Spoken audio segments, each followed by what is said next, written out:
আমি ভয় পাচ্ছিলাম যে কেউ আমাকে চিনে ফেলে কিনা, বিশেষ করে তৎকালীন সরকার পক্ষে কেউ আমাকে চিনে ফেলে কিনা। এই ভয়ে আমি গামছা দিয়ে মুখ ঢেকে বসেছিলাম।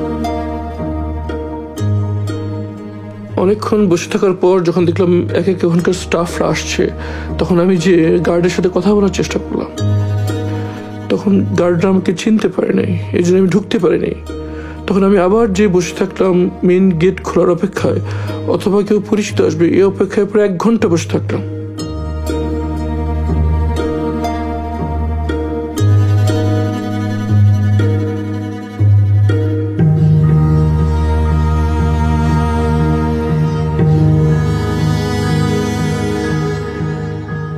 এক ঘন্টার মতো আমি বসে থাকলাম, কিন্তু পরিচিত কাউকে পেলাম না। এরপর যখন রোগীদের আসা যাওয়ার জন্য প্রধান গেটটি খুলে দেওয়া হয়, তখন আমি ভিতরে চলে যাই।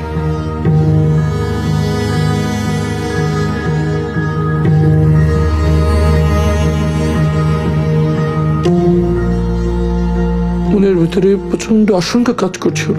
আমার পরিবার কোথায় আছে, কিভাবে আছে, তারা কি জীবিত আছে? মনের ভিতরে ঝড় বেয়ে যাচ্ছিল।